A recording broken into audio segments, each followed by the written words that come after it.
পিণ্ডিতে কি কি দেওয়া হচ্ছে? চাটিম কলা, আতপ চাল, মধু, ঘি, তিল, এগুলো চটকাচ্ছেন, এগুলো চটকাচ্ছেন। কে খাবে? আপনার বাবা। বলুন তো, বাবার যদি খাওয়া অভ্যাস না থাকে, বাবার যদি খাওয়া অভ্যাস না থাকে, খাওয়ানো যাবে কি? মায়েরা জোর করে বলুন, খাওয়ানো যাবে? খাওয়ানো যাবে না।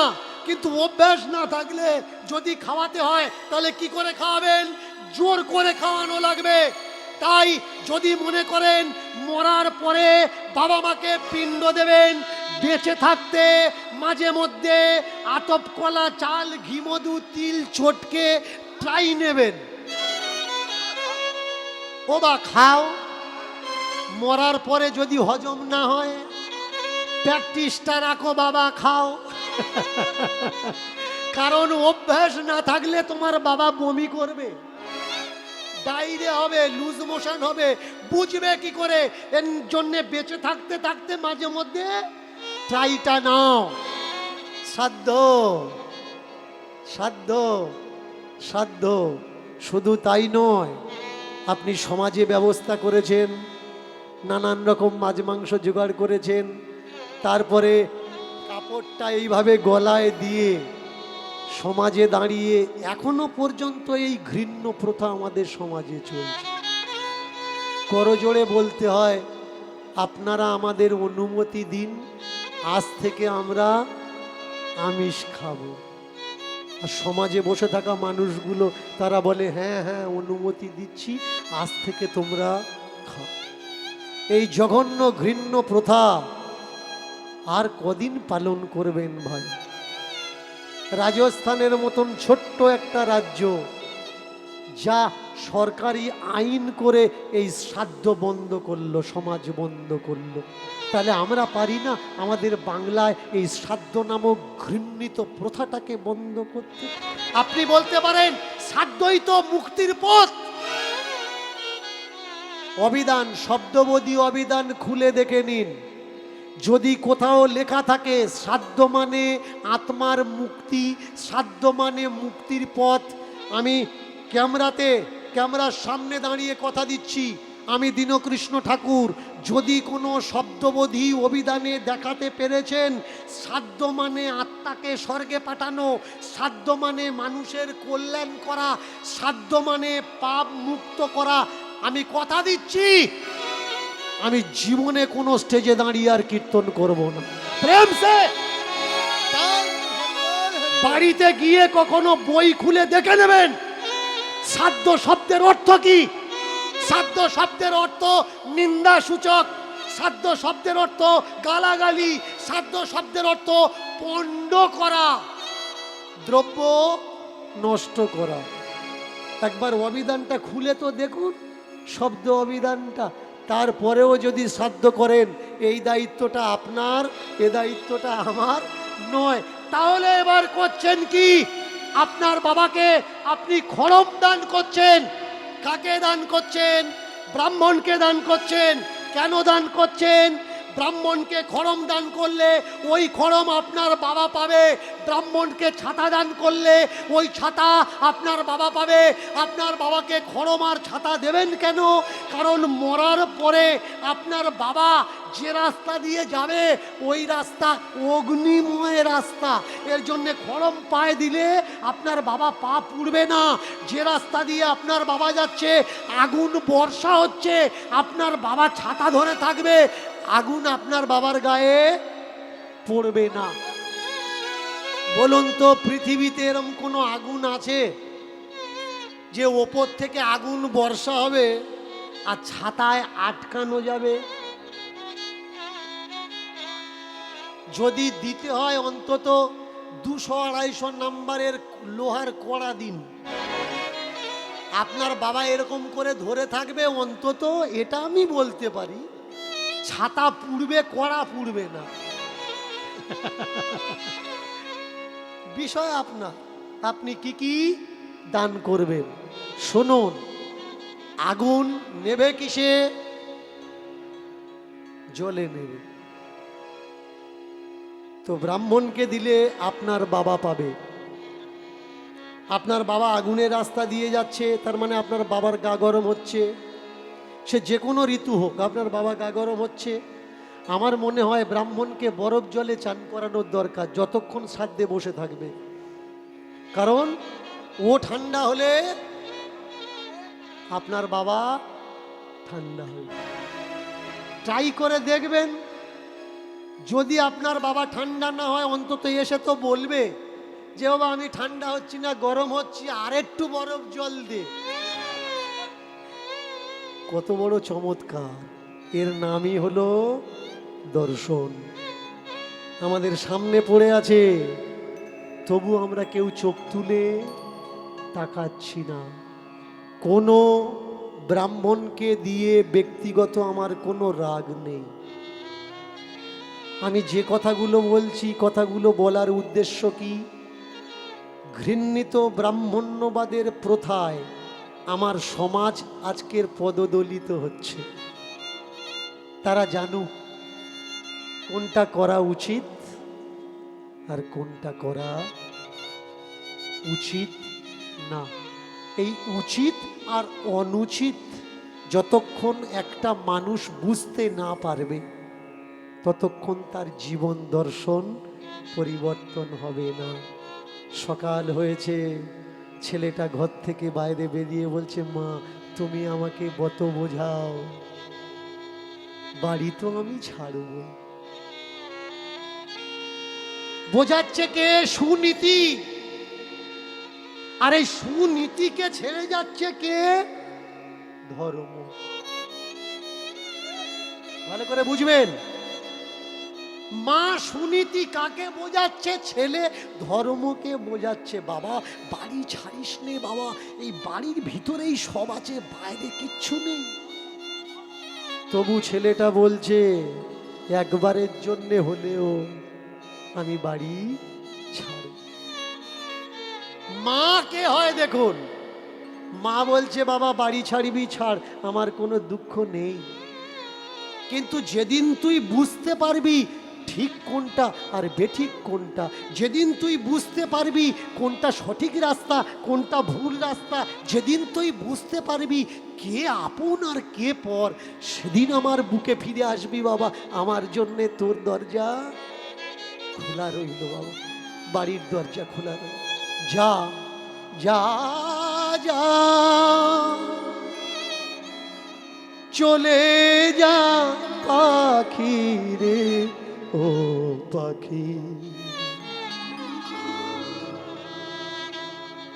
কেন তোরে বেড়ি বেঁধে খাঁচায় ভরে রাখি। যা ফিরে যা ওরে পাখি।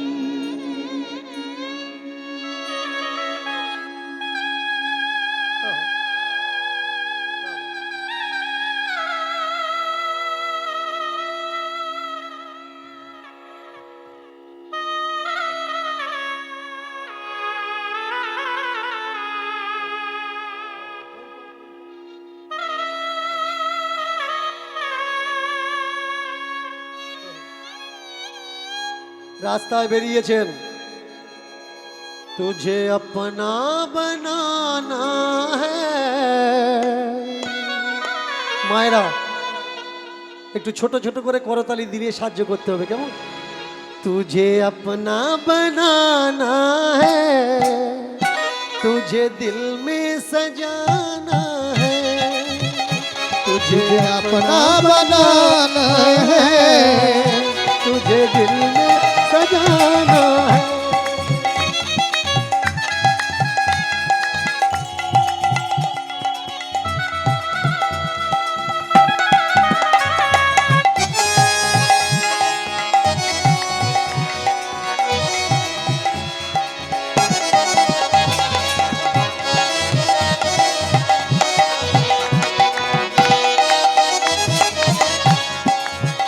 तुझे अपना बनाना है, तुझे दिल में छुपाना है, तुझे अपना बनाना है, तुझे दिल में छुपे। तुझे अपना बनाना है, तुझे दिल में छुपाना है। तुझे अपना बनाना है, तुझे दिल में छुपाना है।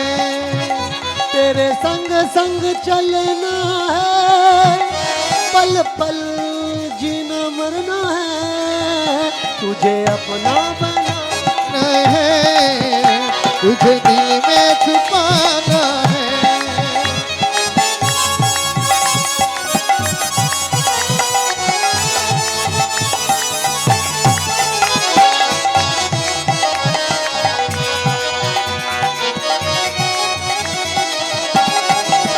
तुझे अपना बनाना है, दिल में छुपाना है। तुझे अपना बनाना है, दिल में छुपाना है। मैं द्वार द्वार जाऊं तुझको ढूंढूं, द्वार द्वार जाऊं तुझको ढूंढूं। मैं द्वार द्वार जाऊं तुझको ढूंढूं। मैं द्वार द्वार जाऊं तुझको ढूंढूं। अपन से अपना संग संग चलना है, तुझे अपना बनाना है, दिल में छुपाना है। तुझे अपना बनाना है, तुझे दिल में छुपाना है। दिल लगी दिल लगी दिल लगी, अब तो तुझसे दिल लगी। दिल लगी दिल लगी दिल लगी, अब तो तुझे दिल लगी। ओ दिल लगी दिल लगी दिल लगी, अब तो तुझसे दिल लगी। दिल लगी दिल लगी ओ दिल लगी, अब तो तुझसे दिल लगी। दिल लगी लगी दिल लगी लगी दिल लगी लगी लगी लगी लगी लगी लगी लगी दिल दिल दिल दिल, तुझे अपना बनाना है, संग संग छुपाना है। तुझे अपना बनाना है, तुझे दिल में छुपाना है। सारे जहां को भुला कर, सारे जहां को भुला कर, सारे जहां को भुला कर तेरी पास रहना है। दिल लगी दिल लगी दिल लगी दिल लगी, संग संग चलना है। तुझे अपना बनाना है, तुझे दिल में छुपाना है। तुझे अपना बनाना है, दिल में छुपाना है। तुझे अपना बनाना है, दिल में छुपाना है। तुझे अपना बनाना अपना बनाना अपना बनाना है, दिल में छुपाना है।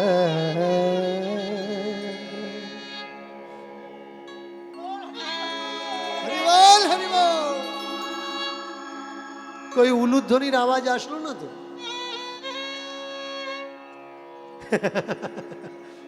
মায়েরা কীর্তন শুনছেন তো মন দিয়ে? জোরে বলুন, জোরে জোরে আওয়াজ করুন। যারা এতক্ষণ কীর্তন শোনেননি জোর করে উলুধ্বনি দিন তো।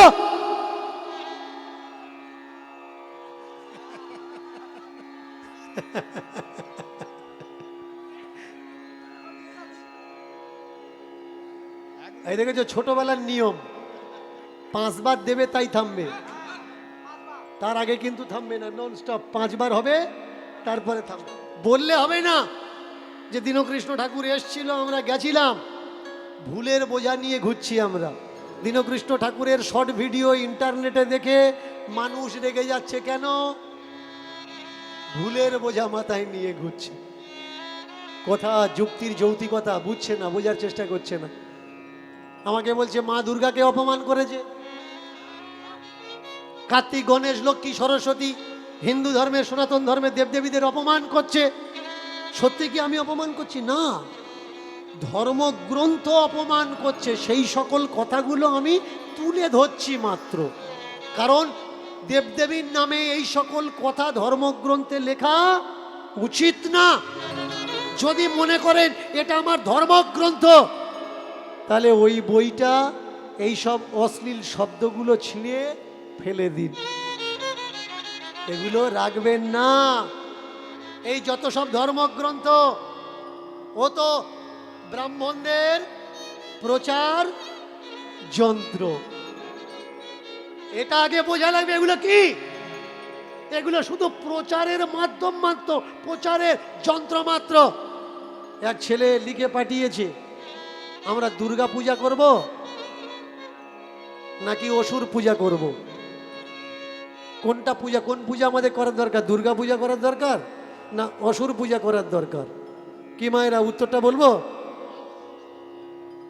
এটা আমার ব্যক্তিগত মত। যদি বলেন কোন বইয়ে লেখা আছে, দেখাতে পারবো না। এটা আমার মত, আমি বলছি, আমার মত আমি পোষণ করছি, আপনাদের কাছে আর্জি রাখছি, তুলে ধরছি, জানাচ্ছি। ভালো করে মন দিয়ে শুনবেন। প্রথমত, যদি পূজা করতে হয়, পিতা মাতাকে পূজা করো, পিতা মাতাকে পূজা করো। তারপরে যদি পূজা করতে হয় তোমার দেশের, তোমার সমাজের, তোমার মাজাবের মহামানবদের পূজা করো। কারণ তোমাদের সমাজের, আমাদের সমাজের যে মহামানব, এরাই তো এই সমাজের অসুর। যে সমাজের জন্য করেছে তাকে পূজা করার দরকার। কিন্তু যারা সমাজের জন্য কিচ্ছু করেনি, তাদের মন্দিরগুলো আজকের কোটি কোটি টাকা দিয়ে তৈরি হচ্ছে। পৃথিবীতে দেখাতে পারবেন ক্ষুদিরামের কোথাও মন্দির আছে? দেখাতে পারবেন ভগৎ সিং এর মন্দির আছে? দেখাতে পারবেন না। চলে যাবেন বড় বাজারে কোনো বানিয়ার দোকানে, দেখবেন ছোট্ট ছোট্ট কাঠের মন্দির তারা তৈরি করে রেখেছে। যদি মন্দির না থাকে, যে গদ্দিতে বসে তারা বিজনেস করছে, পিছনের দেয়াল বা সাইটের দেয়াল তার বাবা মায়ের ছবি রেখেছে। শেখো ভাই, না জগৎ থেকে শেখো। যারা আজকের এই সমাজে বড় হয়েছে তাদের থেকে শেখার দরকার। তো তারা কাকে আগে পূজা করছে? তারা দেবদেবী রেখেছে। দেবদেবী রাখার সঙ্গে সঙ্গেও তার সঙ্গে কাকে রেখেছে? বাবা মাকে রেখেছে। আর আপনার বাবা মা, আমার বাবা মা, আপনাদের ছবি, তাদের ছবি, আমাদের বাবা মাদের ছবি আমরা মন্দিরে রাখতে পারবো না। আপনার গুরুদেব এসে মানা করে দেবে, এই দেবদেবীর সঙ্গে বাম্মার ছবি রেখেছিস? মরা মানুষের ছবি জানিস মরার পরে কোথায় যাবি? আপনি বিচার করলেন না, আপনি মনে করলেন আপনি নরকে যাবেন, তাড়াতাড়ি করে বাম্মার ছবি, তাহলে কোথায় রাখবো? ওই দেয়ালে রেখে দে। আপনি অন্য ঘরের দেয়ালে রেখে দিলেন আপনার বাম্মার ছবি, আর ঠাকুর ঘরে যে দেবতাগুলো বসে আছে, যে আপনার জন্য কিছু করেনি, কোনোদিন করার জন্য আসবেও না। 3 টাইম জল বাতাসা, ফুল বাতাসা তাদের জন্য আপনি দিয়ে যাচ্ছেন। এবার নিজেকে প্রশ্ন করুন, এরা কেন বলছে ঠাকুর ঘরে আপনার বাম্মার ছবি রাখবেন না? কারণ এরা এসে ভোগ লাগাবে কোথায়? ঠাকুর ঘরে ভোগ লাগাবে। কারণ মহারাজ তো আপনার হাতে খাবে না, ও সঙ্গে রান্নি এনেছে, সেও তার বাম্মা ছেড়ে দিয়ে চলে এসছে, মহারাজের সঙ্গে ঘুরছে স্বর্গে ঢুকবে বলে। মহারাজের পুরো বডি ঢুকেছে, মহারাজ ঢুকে গেলে ওর পেছনে পেছনে আমি স্বর্গে ঢুকবো। মহারাজের ঝুলি বইছে। এবার দেখুন হলো কি, রান্নি আলাদা। এবার রান্না করে মহারাজ ইশারা করছে, ঠাকুর ঘরে তুলে দে, আগে গোবিন্দের ভোগ লাগুক। তুলে দিলে আগে গোবিন্দের। কেন? এটা একটা সিস্টেম। বলো তো ভাই, ওই মহারাজকে দিয়ে তোমার শেখার দরকার। সে যদি তার ভগবানকে সমস্ত রান্না করে যতবার খাচ্ছে ততবার গোবিন্দ চরণে অর্পণ করতে পারে, তোমার বাবা মা তোমার জন্য কিচ্ছু করেনি? তোমার বাবা মার মরা ছবির সামনে কবে 1 গ্লাস জল দিয়েছো মনে আছে কি? নিজেকে কোশ্চেন করো। তোমার বাবা মার মরা ছবির সামনে কবে ফুল বাতাসা দিয়েছো নিজেকে প্রশ্ন করো। এদের থেকে শেখার দরকার ভাই। এরা যদি ওদের ভগবানকে দিতে পারে, আমরা কেন দিতে পারি না? এবার ভোগ লাগালে ভগবান খাবে, আর তোমার বাম্মার ছবি যদি ওতে থাকে তাহলে ওরাও তো এটো করবে। এর জন্য ভগবানের উচ্ছিষ্ট ওরা খেতে পারবে, কিন্তু তোমার বাম্মার উচ্ছিষ্ট ওরা খেতে পারবে না। শুধু তাই নয়, ওরা প্রথমে এসে তো আগে গোবিন্দ মন্দিরে ঢুকবে, ভগবানের মন্দিরে ঢুকবে, এসে লম্বা হয়ে সামান্য একটু কাত হয়ে ষষ্ঠাঙ্গে একেবারে অষ্টাঙ্গে দ্বাদশ সঙ্গে প্রণাম করবে। বলুন তো, যারা ভগবানের কাছে প্রণাম করছে লম্বা হয়ে, ওখানে যদি আপনার বাম্মার ছবিটা থাকে তাহলে আপনার বাম্মাও তো ওই মহারাজের প্রণাম পাচ্ছে। এর জন্য ওরা বলে দিল ঠাকুর ঘরে মরা বাম্মার ছবিটা রাখবেন না। চমৎকার বিষয়। কাকে পূজা করবেন? এই দেশের মহামানবদের পূজা করবেন। সামনে আসছে সরস্বতী পূজা, মহাভারত খুলে দেখে নেবেন। সরস্বতী একটা স্রোতের নাম, খুলে নেবেন, দেখে নেবেন শাস্ত্রগ্রন্থ। সরস্বতী কোনো দেবী নয়, কোনো মূর্তি নয়। সরস্বতী জল, একটা নদীর নাম, যে অমৃতসর আম্বালা, পাঞ্জাবের আম্বালা পর্যন্ত এসে বিলুপ্ত হয়ে গেছে। সরস্বতী একটা স্রোত মাত্র, কোনো দেবী নয়। আগামীতে আসছে সরস্বতী পূজা, সরস্বতী পূজা করবেন। কিন্তু জ্যোতিবা ফুলে, সাবিত্রীবাই ফুলে কখনো নাম শুনেছেন?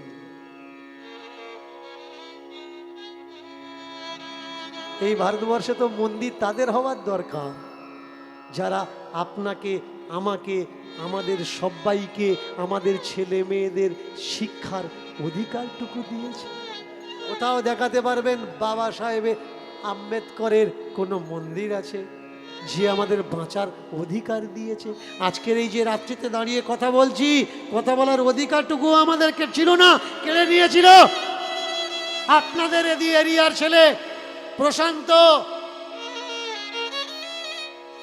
মোবাইল ফোন বাড়িতে এসে কেড়ে নিয়ে গেল, আজকে তার জামিন হয়েছে।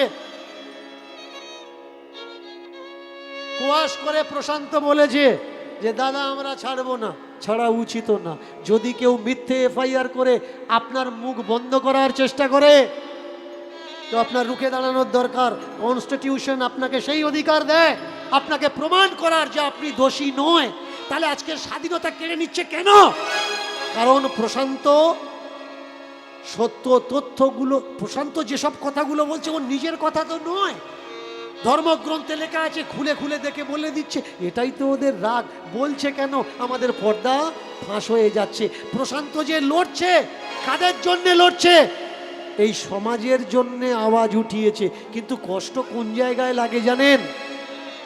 এইসব প্রশান্তর মতো ছেলে মেয়েরা, যারা আমার সমাজের ভাই বোনরা, আমাদের সমাজের বাচ্চারা সত্যের জন্যে লড়ছে, সমাজের জন্যে যুদ্ধ করছে, তাদের ভিডিওর নিচে গিয়ে কেউ কোনোদিন কমেন্ট করে না, একবারও বলে না যে ভাই আমরা তোমার সঙ্গে আছি, প্রয়োজন হলে মাটিতেও তোমার পাশে দাঁড়াবো। যেখানে বলবে সেখানে চলে আসব। প্রশান্তকে কেউ কমেন্ট করে গালাগালি করছে, রিপ্লাইতে তাকে কেউ বলছে না যে ভাই গালাগালিটা কেন করছো। কমেন্টগুলো পড়ছে আর প্রশান্তর গ্রামের মানুষ বলছে দেখেছিস নিশ্চয়ই তো কোনো খারাপ কাজ করেছে, না হলে এরকম হবে কেন? তুমি করতে পারবে না ভাই। যে করে দেখালো তার পাশে না দাঁড়িয়ে, অথচ তার মনোবলকে তুমি দুর্বল করে দিচ্ছ। আমাদের স্কুলে আগে কোনটা পড়ানোর দরকার?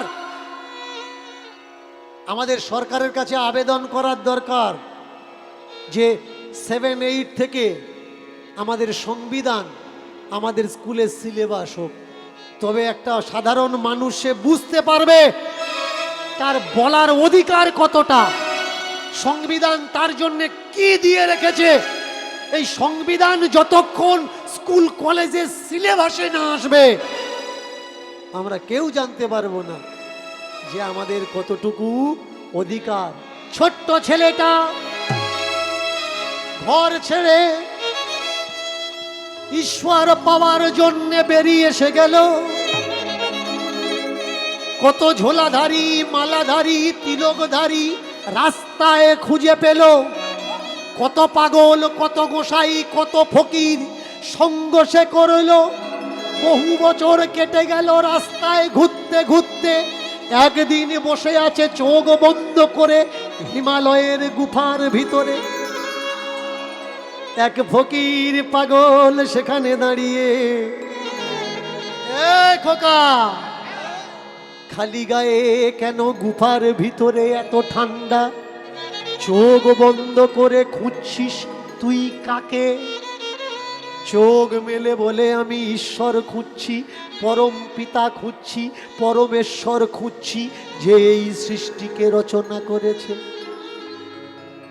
পাগল বলে ওঠে, ও যোগী, ও যোগী, কেন বসে আছো নয়ন মুদে? ও যোগী, ও যোগী, কেন বসে আছো নয়ন মুদে? ও যোগী, ও যোগী, কেন বসে আছো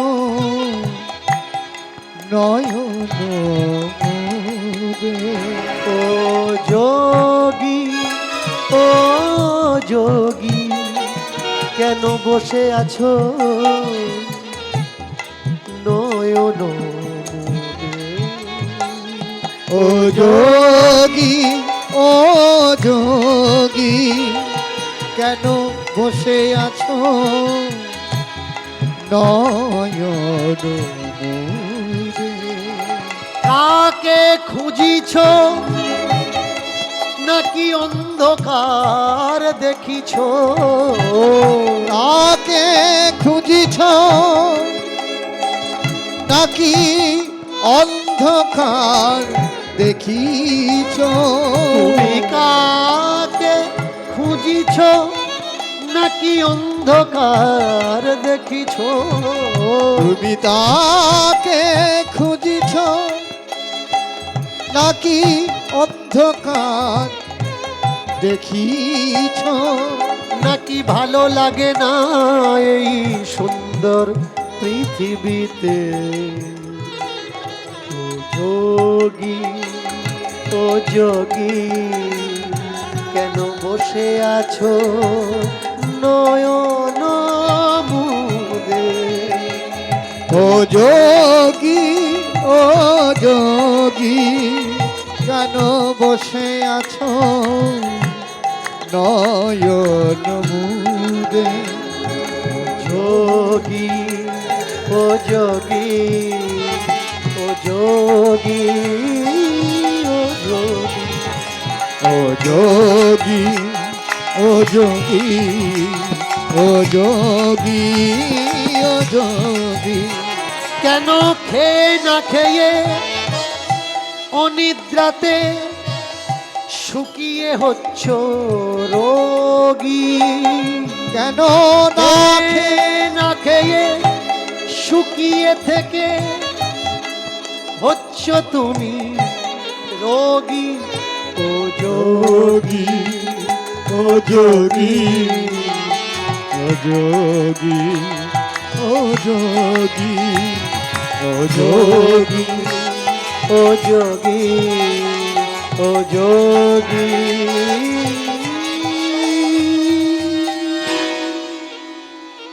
ও যোগী। পাগলের কথায়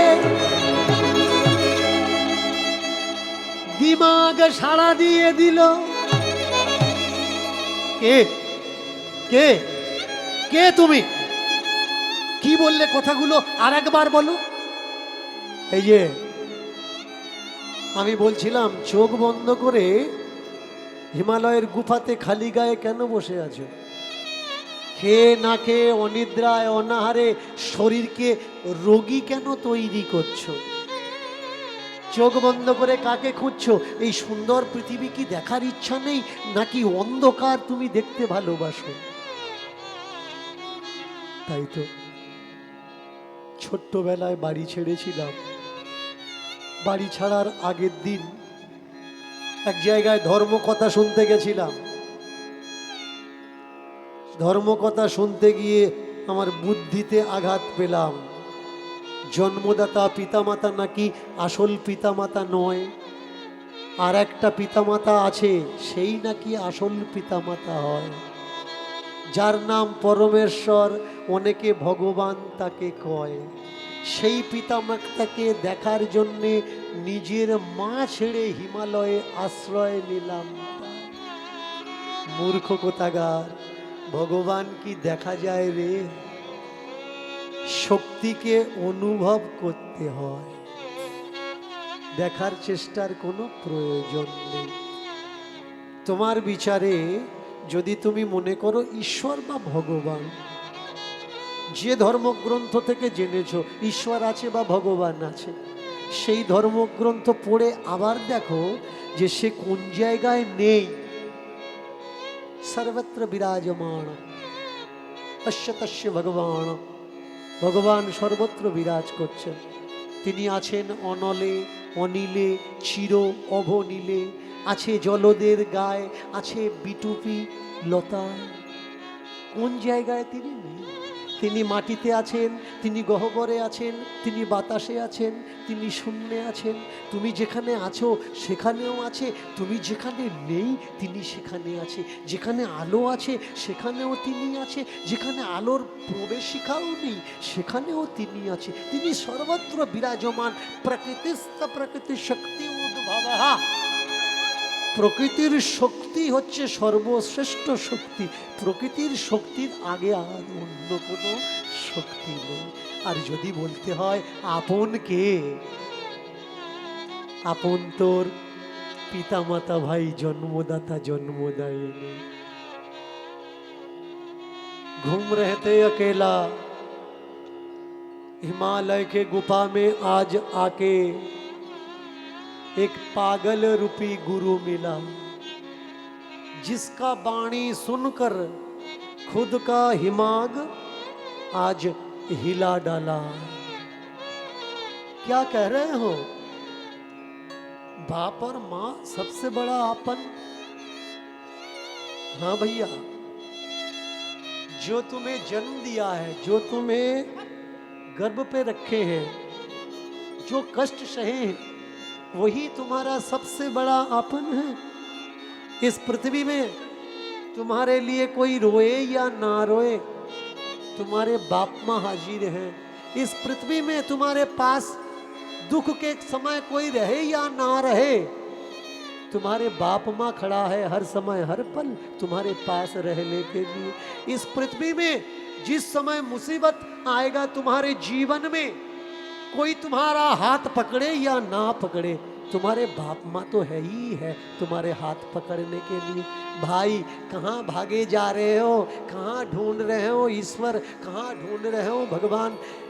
बाहर भगवान नहीं है, भगवान हर जगह है। भगवान हिमालय पे है, संसार में भी है। अगर भगवान संसार में है तो ढूंढने के लिए संसार छोड़ के हम हिमालय पे क्यों जाए भाई?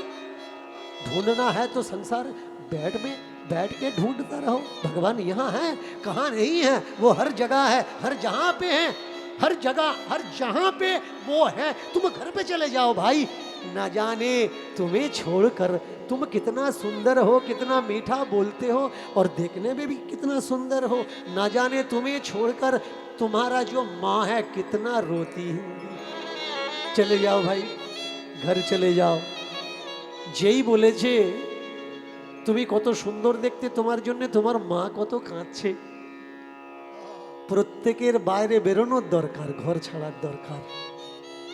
যে ছেলেটা বাড়িতে লবণ না নিয়ে ভাত খায় না, বাবা মা লবণ দিলে তবে ভাত খায়, লবণের কৌটোটা ডিব্বাটাও নিয়ে খায় না, অর্ডার করে মায়ের উপরে, ওমা লবণ দাও, ওমা ঝাল এত বেশি হয়েছে কেন, ওমা সবজি এরকম হয়েছে কেন। সেই ছেলেটা যেদিন বাড়ি ছাড়বে, লবণ তো দূরের কথা, যেদিন ক্ষুধার চোটে তার নাড়ি জ্বলবে, খাবার পাবে না, সেই দিন সে বুঝবে জীবনে তার মার কত বড় প্রয়োজন। ঠিক বলেছি। अब तो झोला फेंक दिया जोगी बना था वो सारे खोल दिया। चलते चलते आप चल पड़े घर के ओ घर। घर कहाँ पे है? ऊपर घर नहीं है। घर में तो भगवान हम सभी को भेज दिया, ये है तुम्हारा घर। पर इस जग में आके, संसार में, घर में आके कुछ बुद्धि सोचते हैं कि ये हमारा घर नहीं, वो हमारा घर है। अगर वो हमारा घर होता तो हम यहाँ आए किस लिए हैं? आगे বোঝা লাগে। আমরা এখানে এসেছি কেন? কর্ম করার জন্য, কাজ করার জন্য, জ্ঞান অর্জন করার জন্য। আমরা যদি আপনজনগুলো মায়ার আপনজন হবে, তাহলে ভগবান আমাদের আপন দিয়েছেন কেন? ঈশ্বর পরবর্তীকার মালিক খুদা রব আমাদের আপন দিয়েছে কেন? কারণ এই পৃথিবীতে এসে যাতে আমাদের একা থাকতে না হয়, তাই আমাদের ভাই দিয়েছে, দাদা দিয়েছে, কাকা দিয়েছে, জ্যাঠামশাই দিয়েছে, ভগ্নী দিয়েছে, মা দিয়েছে, বাবা দিয়েছে। কেন? এই বিশ্ব সংসারে যাতে আমরা একা না হয়ে যাই। এই বাবা মা আত্মীয় পাওয়ার পরেও যারা আমরা এদেরকে ছেড়ে দিয়ে একা হয়ে হিমালয়ে চলে যাচ্ছি, ঈশ্বরও তাদের কোনোদিন ক্ষমা করবে না। ঈশ্বর বলবে, সব দিলাম তোকে, তুই একা থাকবি না বলে। সেই আমার দেওয়া বাবা মা, আমার দেওয়া ভাই বোন, আমার দেওয়া আত্মীয় পরিজন ত্যাগ দিয়ে তুই একা চলে আসলি। তোকে আমি একা করে দিলাম রে ভাই, একা করে দিলাম, একা করে দিলাম রে ভাই, একা করে দিলাম, একা করে দিলাম ভাই রে, একা করে দিলাম, একা করে দিলাম ভাই রে, একা করে দিলাম। একা কেউ হইও না, একা কেউ হইও না, একা কেউ হইও না, একা কেউ হইও না। সাধু হওয়ার তরে ভাই ঘরে কেউ ছেড়ো না, সাধু হওয়ার তরে ভাই ঘরে কেউ ছেড়ো না, সাধু হওয়ার তরে ভাই ঘরে কেউ ছেড়ো না, সাধু হওয়ার তরে ভাই ঘরে কেউ ছেড়ো না, তিলক কাটার তরে ভাই ঘরে কেউ ছেড়ো না, তিলক কাটার তরে ভাই ঘরে কেউ ছেড়ো না, মালা নেওয়ার তরে ভাই ঘরে কেউ ছেড়ো না, মালা নেওয়ার তরে ভাই ঘরে কেউ ছেড়ো না। সাধু হও, সাধু হও, সাধু হও। সাধু হওয়া ভালো রে ভাই, সাধু হওয়া ভালো। সাধু সাজা ভালো নয়, সাজা ভালো নয়, সাধু সাজা ভালো নয়, সাজা ভালো নয়, সাধু সাজা ভালো নয়, সাজা ভালো নয়। আর সাধু সাজা ভালো নয়, সাজা ভালো নয়। সাধু হও, সাধু হও, জীবনে শান্তি পাবে। সাধু না হয়ে যদি সাজু হো সেজে ঘোরো, তোমার জন্ম বিফল হবে রে ভাই, জন্ম বিফল হবে। জনম বিফল হবে রে ভাই, জনম বিফল হবে। তোমার জন্ম বিফল হবে রে ভাই, জন্ম বিফল হবে। জনম বিফল হবে রে ভাই, জনম বিফল হবে। তুমি রসাতলে যাবে রে ভাই, রসাতলে যাবে। তুমি রসাতলে যাবে রে ভাই, রসাতলে যাবে। জীবন দুঃখে ভরবে রে ভাই, জীবন দুঃখে ভরবে। জীবন দুঃখে ভরবে রে ভাই, জীবন দুঃখে ভরবে।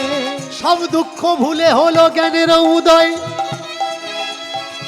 বাড়ি ছেড়েছে তাই পাগলের দ্বারা তার চৈতন্য প্রাপ্তি হয়। হিমালয় থেকে তেজি নিয়েছে, এখন যাবে সংসারে ফিরে। এবার পায়ে পায়ে হাঁটতে হাঁটতে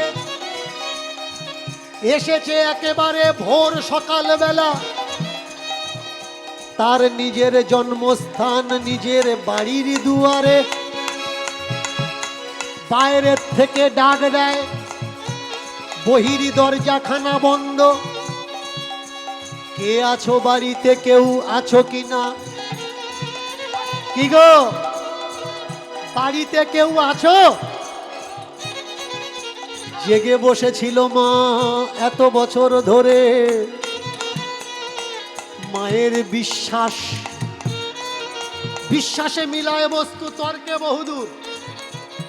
মায়ের বিশ্বাস, আমার বাছা একদিন না একদিন আসবে ফিরে। সেই মায়ের বিশ্বাস আজ কামিয়াব হয়ে গেল।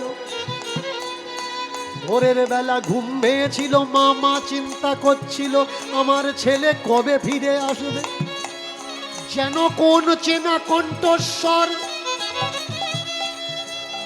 ওই আধা সকাল বেলা পূবের আকাশে সবে মাত্র প্রকাশ ঘটেছে। চেনা কণ্ঠস্বর মায়ের কানে বেজে উঠেছে, কেউ আছো কিনা? ছেলেটা এসে দাঁড়িয়েছে দরজায়, ডাকে মা মা মা।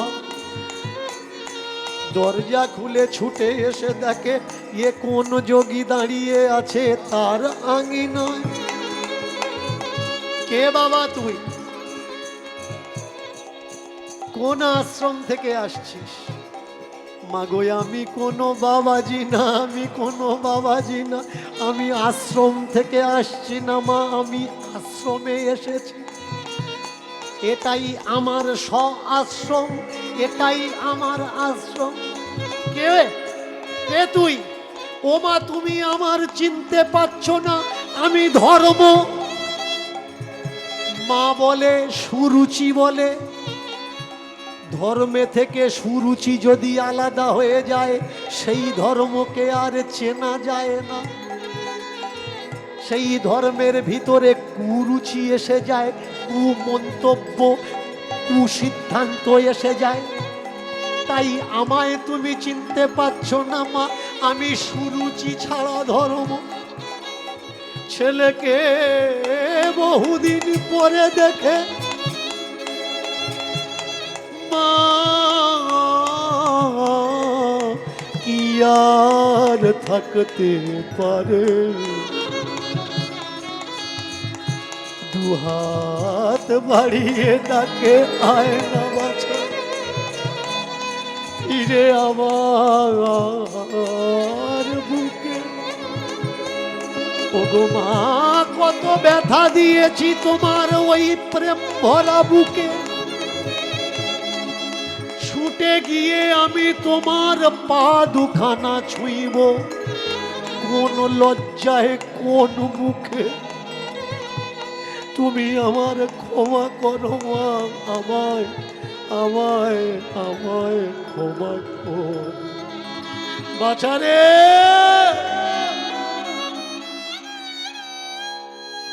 ক্ষমার সাগর হলে তবেই তাকে মা বলে। এই পৃথিবীতে সবাই একদিকে হয়ে যাবে। তুমি যদি কোনো অন্যায় কাজ করো, গ্রামে যদি তোমাকে ধরে গাছের গায়ে বেঁধে কেউ মারধর করে, তোমার বাবা একবারের জন্য বলবে ও মারুক গে, আমি যাব না। যেমন কাজ করেছে মার খাচ্ছে, ওই সব কাজ করে কেন? কিন্তু মা ছুটে এসে বাবার কাছে বলবে একবার যাও না গো, একবার যাও না। যত অন্যায় করুক ছেলেটা তো আমাদের ছেলে। যখন দেখে কেউ যাচ্ছে না, মা ছুটে গিয়ে ঢাল হয়ে দাঁড়ায় তার বাচ্চাকে নিয়ে বুকে। পৃথিবীতে মায়ের সম কোনোদিন হয় না তুলনা। মা আপনাকে ভালোবাসে কত বুঝবেন কি করে? শর্ট প্রসেস, শর্ট উপায়। মা ঘুমিয়ে থাকবে, মায়ের ঘুমন্ত মুখটা কখনো দেখো আর চিন্তা করো ইনি আমার মা।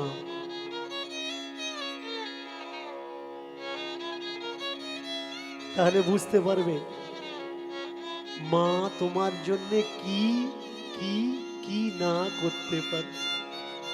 ভাই, আমাদের কপালে কষ্ট কেন আসে? চিনি না, আমরা আপনজন চিনি না। আমাদের এই জগতে, বিশ্ব সংসারে ভগবান আমাদের কাছে কে? বাবা মা। কখনো দেখবেন না আপনি অন্যায় করছেন আর আপনার মা ভগবানের কাছে প্রার্থনা করছে আমার ছেলের ক্ষতি হোক। যেসব ছেলে মেয়েরা বাবা মাকে ভাত দেয় না, দেখে না, খেতে দেয় না, মা পারলে অভিশাপ দিতে পারে, কিন্তু সেই মাকে জিজ্ঞাসা করবেন যে মা ছেলে মেয়ের কাছ থেকে ভাত পাচ্ছে না, সে মন্দিরে গিয়ে কখনো প্রার্থনা করে না ঠাকুর ওর ক্ষতি করো? সে হয়তো মুখে বলে, রাগের মাথায় অনেক কিছু বলে, কিন্তু সত্যি সত্যি যেদিন মন্দিরে ঢোকে ঠাকুরের কাছে প্রার্থনা করে বলে, ঠাকুর আমার ছেলের ভালো লাগে, মঙ্গল কর, আমার ছেলের কল্যাণ কর। মোহ আর একটা আকার, একটা শব্দ আর একটা মাত্রা, এর গেহেরাই, এর গভীরতা অনেক ভাই মিটার দিয়ে মাপা যায় না।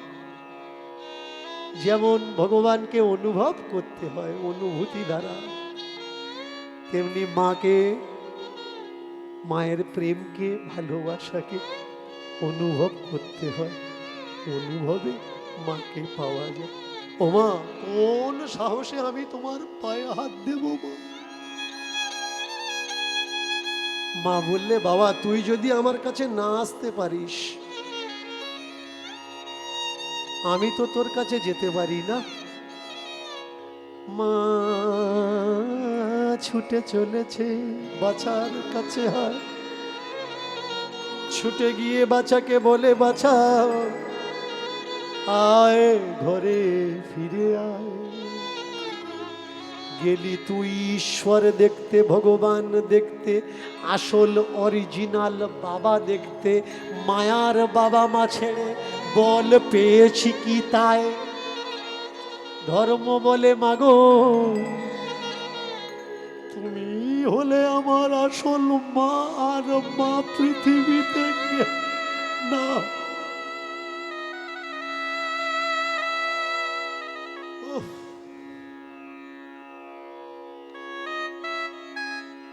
তৃতীয় ব্যক্তি পৃথিবীতে আর কেউ নেই যাকে বেশিরভাগ মানুষ খুঁজছে। শুধু দোকানের দোকানদারির বিজনেসের ফসল মাত্র। বাবা মাই হলো তোমার কাছে সব থেকে বড় ভগবান। যদি পারো আজকে যারা এসেছো, কথাটা দিমাগে লোড করে রাখো। কোনো মূর্তির আগে মাথা টেকার আগে আগে তো বিচার করে দেখে নিও, বাবা মাকে প্রণাম করো তো, ভাই বোনকে ভালোবাসো তো, সংসারের বেশটা আগে তৈরি করো। বেশ ভালো হলে শেষ ভালো হবে, আর সংসারের বেশ যদি ভালো না হয়, জীবনের শেষ টাইমটা কেঁদে কেঁদে তোমার পার হয়ে যাবে।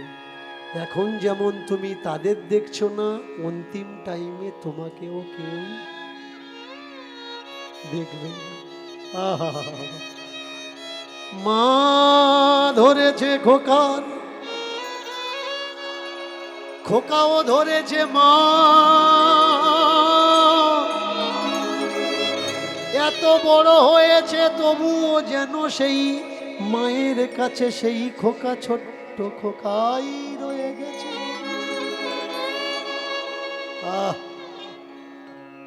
মান্নার একটা গান আছে, কে বলে সব গান সব জায়গায় গাওয়া যায় না? প্রত্যেক গানই গাওয়া যায় যদি সেই পরিবেশটা তৈরি হয়।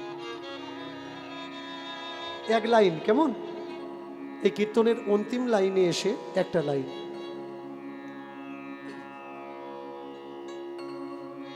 সবাই তো ভেবে নিল আমি বড় হয়েছি, মাই শুধু বুঝলো না, মাই শুধু বুঝলো না। এখনো যে খোকা ভেবে মামা, এখনো যে খোকা ভেবে মামা, এখনো যে খোকা ভেবে মামা, কড়া কড়া বকুনি দিয়ে যা। মা, মার কাছে ছেলে বা মেয়ে কখনো বড় হয় না। বেরিয়েছিল ব্রহ্মের খোঁজে, পাগলের পাল্লায় পড়ে পেয়ে গেল পরম ব্রহ্ম সনাতনকে, যে তার জন্ম দায়নি। ঘরে ফিরিয়েছে ধর্ম আর সুরুচি, আশ্রয় দিয়েছে তার পুত্র স্বরূপ ধর্মকে। ধর্ম তো ঘরে ফিরেছে। আজকের এই কীর্তনে নিজেকে প্রশ্ন করবেন, আপনি ঘরে ফিরেছেন তো? ধর্ম বাড়ি ছেড়ে বাইরের ভুলগুলো বুঝতে পেরেছে কোনটা ঠিক আর কোনটা বেঠিক। আজকের এই 3 ঘন্টার কীর্তনে নিজেকে প্রশ্ন করবেন, 3 ঘন্টায় আপনি বুঝেছেন তো কোনটা ঠিক আর কোনটা বেঠিক? যদি ফিরে আসেন নিজের ঘরে, তাহলে সুরুচির কোলে ধর্ম ফিরল। আর যদি ঘরে না ফেরেন, তাহলে সুরুচি ধর্ম ছাড়া হয়ে ধর্ম হাহাকার করল।